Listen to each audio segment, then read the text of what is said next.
What's up, people? I am Courtney, and along with my girlfriend JJ, we are on a trip around the country to see as much of this place as we possibly can with our cat waffles and our 2023 and our 2023 Thor Gemini 24 KB. Right now we are in... Okay, technically we are in Felton, California, which is right outside of Santa Cruz. And we are at a place called Hallcrest Vineyards, the Organic Wine Works. Ooh. The Organic Wine Works. So, Hallcrest Vineyards, okay. Yeah, we're staying on this really beautiful property just outside of Santa Cruz. About to go check out this winery. I think it's also a cidery.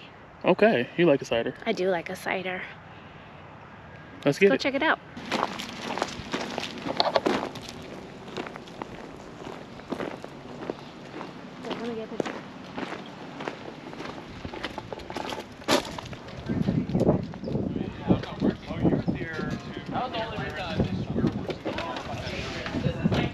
We got a pomegranate cider, hard apple cider, and then this is a piquette cider. So I guess it's the kind of apples. That's nice. Petit Verdot and Newton Pippin apples, or Newtown, not sure how you pronounce it. I usually like a very funky, very dry cider. This is the piquette.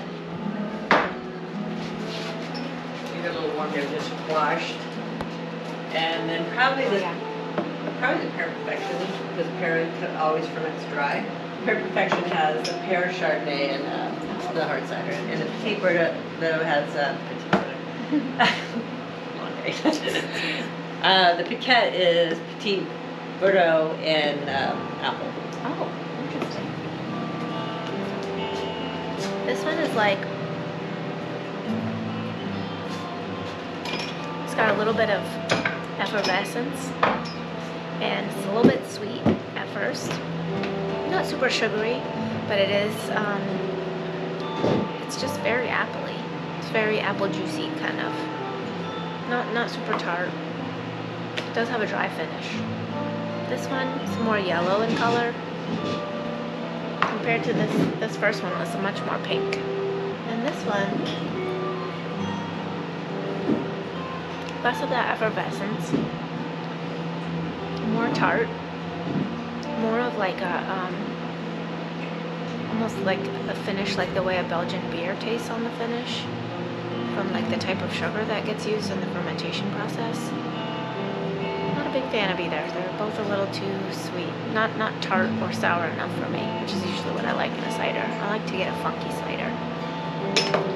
So I'm gonna keep looking and see what kind of wine we have.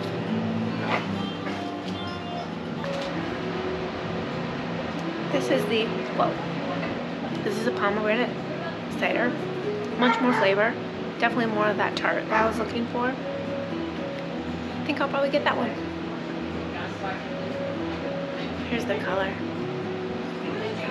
It's definitely not, I would expect it to be really sweet, because often like pomegranate juice, pomegranate syrup is so sweet. But this isn't. I like it. Oh, that one. Got it? Yeah. Cheers. When you stop that.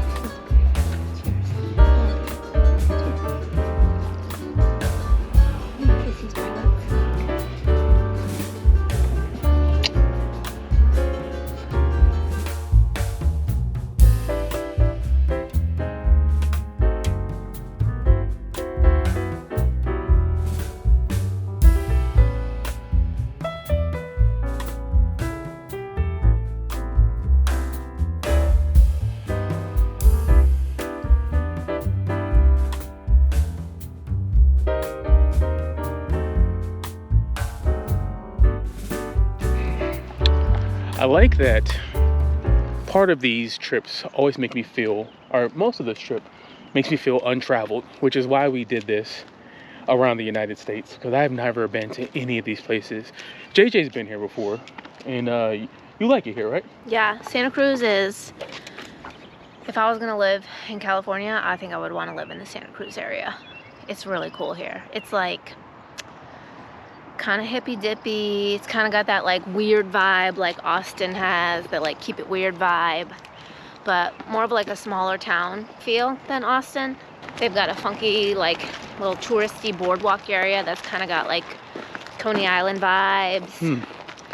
And We gonna go there? yeah, we can go there tomorrow. Nice. I just think that it's really a beautiful place here in Santa Cruz.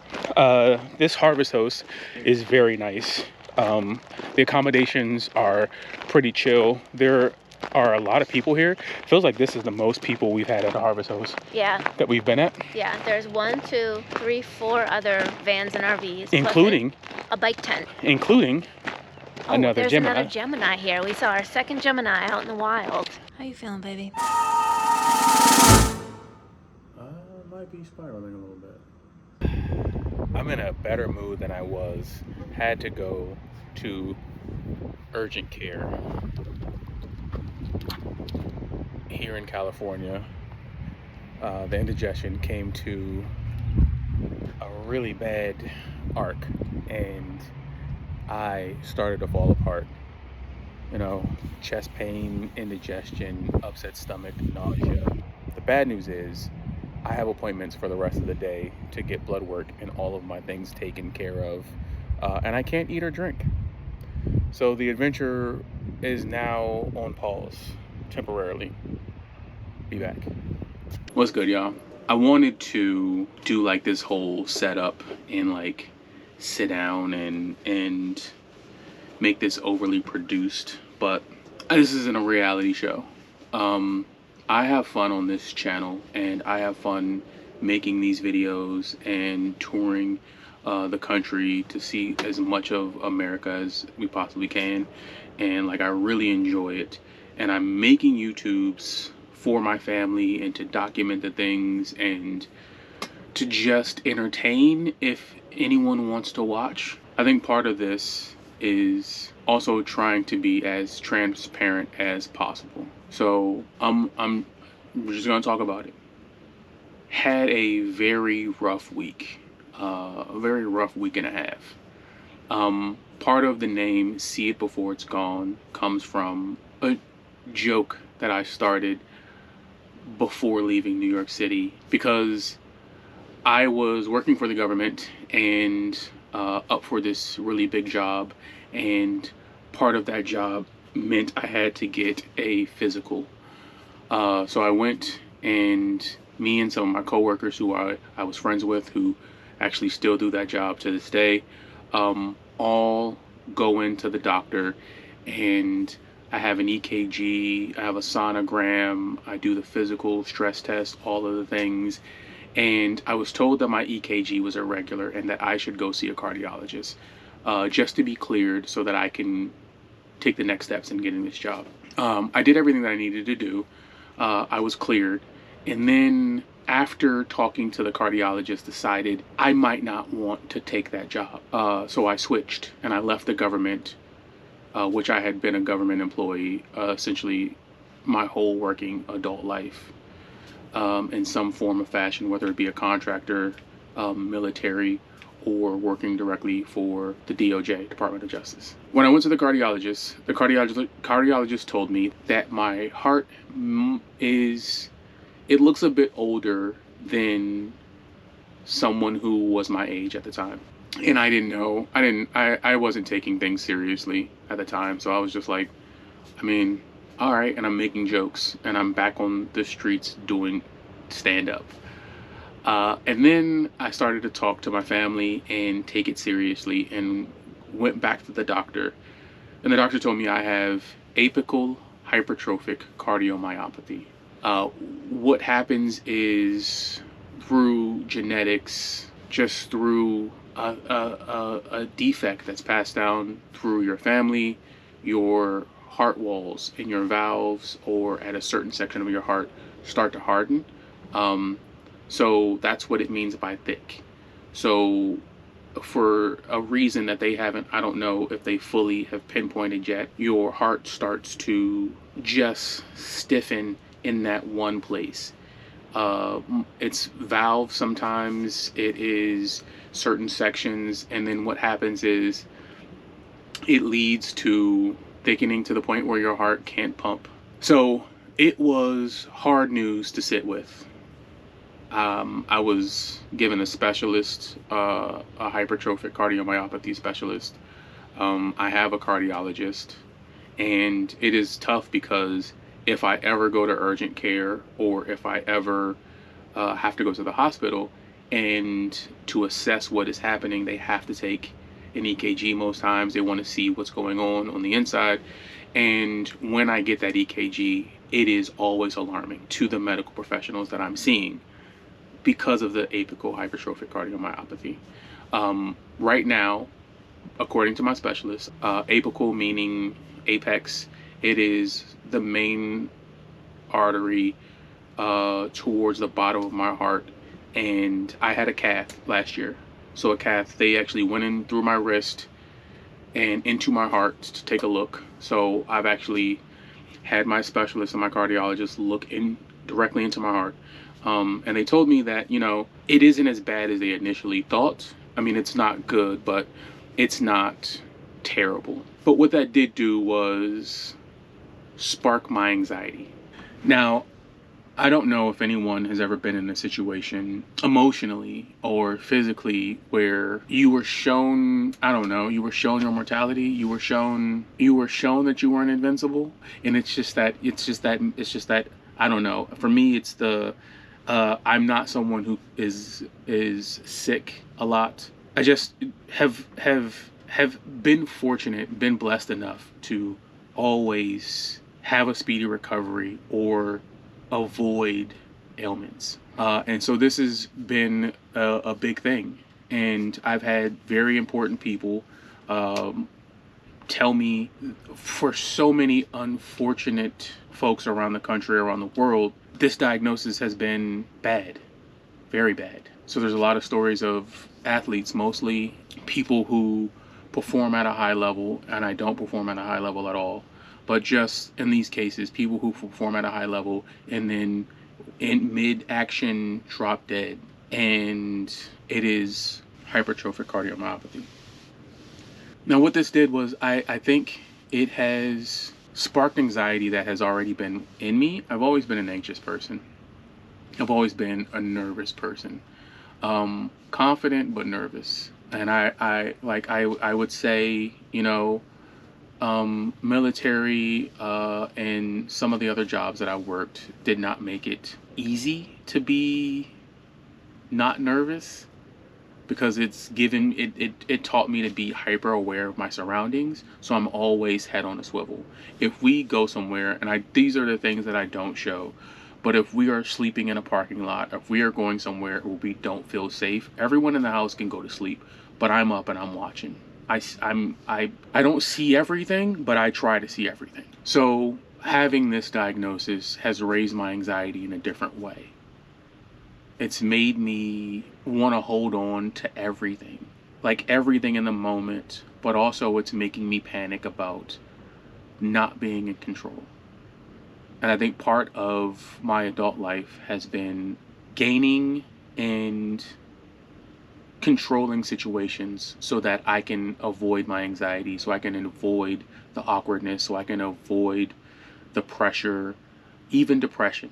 So it's just like, if I can control the situation, then I pretty much can control the outcome. However, shaking things up, seeing it before it's gone, I don't control what happens on a day-to-day. I don't know, you know, what happens when we get to a campsite, what the weather is going to be when we get to a certain place, the factors of if we have to sleep in a parking lot or do all of those things. So there has been some elevated anxiety there. And the second part is health. I was given a pretty much list of symptoms. I had a panic attack right before starting this trip. One of the biggest panic attacks I've ever had.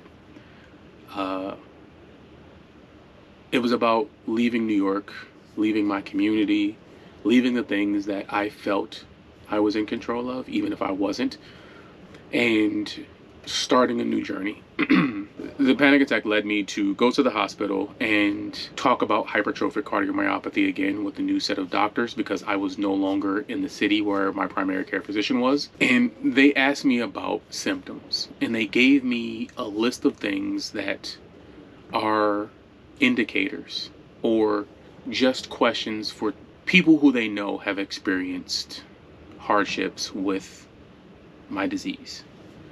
And I, at the time, was just like, no, never had to deal with any of that. But unfortunately, what that did was gave my subconscious fuel. So any hiccup, any burp, any long yawn, any moment of fatigue, numbness, tingling, it all sends me into a spiral. So this is a bit longer than I wanted it to be, but I just have not had the best week, and I haven't been recording. I don't know what any of this footage is going to look like, and I don't want to skip over a place that's beautiful. I also don't want to pretend like this didn't happen. Like, if I'm watching this back, and this is to document my journey, so if I'm watching this back, then I want to know how I felt in this moment. Sometimes we forget what we did from a day to day, or what we ate, or things like that. And then if years and years and years down the road, I'm still here and I'm looking back and I'm smiling at the journey that we took, I don't want to get to a section and go, remember that beach? What happened to that section of California that we were in? And then, come back to the moment. So this is almost like a time capsule, like a message to me. And, if you need it to anyone who is also going through something that's causing you to be depressed, something that's causing you to be anxious, something that has caused your health to not be where you'd like it to be. I am talking to me now, but please listen. Be strong. There are people around you who care about you. You have a community, and things are going to be okay. Even if they're not okay, things are going to be okay. Everyone around you is going to be fine. I have a fear because things happen quick, and especially with hypertrophic cardiomyopathy, things can happen quick, of not saying goodbye. Over the recent years, I've been trying to be more open to feelings, more open to talking, more expressive, especially to the people that I love. I'm telling all my friends that I love them constantly. Hugging when I can hug, seeing the people that I can see. If you are watching this, and especially if you subscribe, or if you know me personally, like I always joke, like if you're watching this, we probably went to dinner, we probably have gone and been on shows together, we've probably traveled, you probably watched me grow up. And then if you joined on this journey at any point, at any destination, then you've watched me be goofy, you've watched me be silly. I hope that you've watched me be semi-vulnerable. So I just want to say thank you, and also you are appreciated and loved by me. And shout out to everyone in urgent care in Santa Cruz. Was given a full gamut of tests. And I mean, all my tests came back clear. Blood work came back fine. So on paper, I'm fine. But in here, it is more of a lift. So I don't know what this episode is going to look like, how it's going to come together, if I'm even going to keep this. As blessed as I've been to be able to do this trip, for the opportunities that led to me being on this trip, it would be nothing if not for my community. So I'm gonna go out and, we're gonna go to the beach and we're gonna ride bikes and we're going to go back to the regularly scheduled program that you have tuned into. Part of the independence in me and my inability to lean on community makes me want to apologize to the people. Makes me want to go, hey, sorry you had to see this. But I'm learning and I'm growing, and I won't. I will say thank you for watching if you watched this much. Thank you for being here. Thank you for subscribing. Please come back. Please like please share, please comment. Because like we say, at the end of the day,